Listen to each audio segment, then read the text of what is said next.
আসসালামু আলাইকুম, মাহিলাস কিচেনে আপনাদের স্বাগতম। আজকে নতুন একটি রেসিপি নিয়ে হাজির হয়েছি।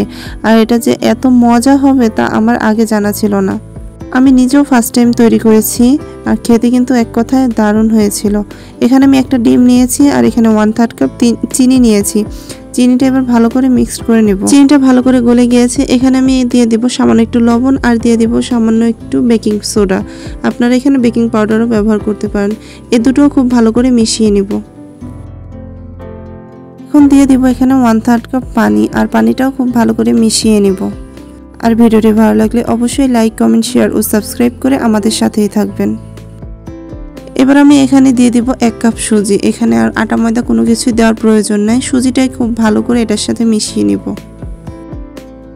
আমি নিজেও এটা প্রথমবার তৈরি করছি আর এটা যে খেতে এত ভালো হবে আমার আগে জানা ছিল না। আর বাসার সবাই কিন্তু খুবই পছন্দ করেছে আর বানানোর সাথে সাথেই কিন্তু এটা খুব দ্রুত শেষ হয়ে গেছে। এবার আমি সুজিটা ঢাকনা দিয়ে ঢেকে রাখবো 10 মিনিটের জন্য। এর মধ্যে দেখুন আমি চুলায় একটি পাত্রে দুধ দিয়ে দিচ্ছি। এই দুধের মধ্যে সামান্য একটু পানি দিয়ে আমি দুধটা কিন্তু খুব ভালো করে জাল দিয়ে নিব। আর এখানে দিয়ে দিচ্ছি 3টা এলাচ আর সামান্য একটু চিনি। চিনিটা যেহেতু আমি সুজিতেও অ্যাড করেছি এখানে, তাই খুব বেশি পরিমাণে চিনি দিব না। যেরকম মিষ্টি পছন্দ করেন ঠিক ওই পরিমাপের চিনিটা দিয়ে দিবেন। দেখুন দুধটা কিন্তু খুব ভালো করে আমি জাল দিয়ে নিয়েছি। দুধটা আমি একটা সাইডে ঢাকনা দিয়ে ঢেকে রেখে দিব। সুজিটাও কিন্তু দেখুন খুব সুন্দরভাবে রেডি হয়ে গেছে। এবার আমি তারপরেও একটু ভালো করে মিশিয়ে নিচ্ছি। এবার হাতে একটু তেল মেখে নিয়েছি। এবার আমি বড়ার সাইজ করে তেলের মধ্যে ভেজে নিব।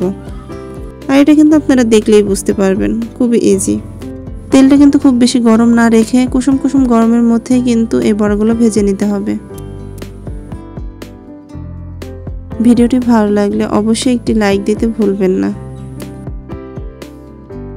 বড়াগুলো ভাজা হয়ে গেলে এবার আমি উল্টে দিব আরেক পাশ ভাজার জন্য। এভাবে উল্টে পাল্টে কিন্তু আমি খুব সুন্দর করে বাদামি কালার করে ভেজে নিব। দেখুন বড়াগুলো খুব সুন্দরভাবে ভাজা হয়ে গেছে। এবার কিন্তু আমি এখান থেকে উঠিয়ে সরাসরি ওই দুধের মধ্যে দিয়ে দিব। দুধটা কিন্তু অনেকটাই ঠান্ডা ঠান্ডা ভাব আর বড়াটা কিন্তু গরম থাকবে। ঠিক এইরকম ভাবে আমি দিয়ে দেব। এরই মাঝে দেখুন আমি সবগুলো বড়াই তৈরি করে নিয়েছি। এবার একটু নেড়েচেড়ে ভালোভাবে মিশিয়ে দিচ্ছি। মিশিয়ে আমি এটা আধা ঘন্টার জন্য ঢাকনা দিয়ে ঢেকে রেখে দেব। আর দেখুন আধা ঘন্টা পর কত সুন্দরভাবে দুধটা টেনে নিয়েছে। এবার এটা পরিবেশন করার পালা।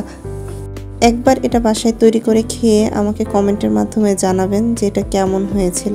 আমার তো খুবই ভালো লেগেছে। আর ভিডিওটি ভালো লাগলে সাবস্ক্রাইব করে আমাদের সাথেই থাকবেন। আল্লাহ হাফেজ।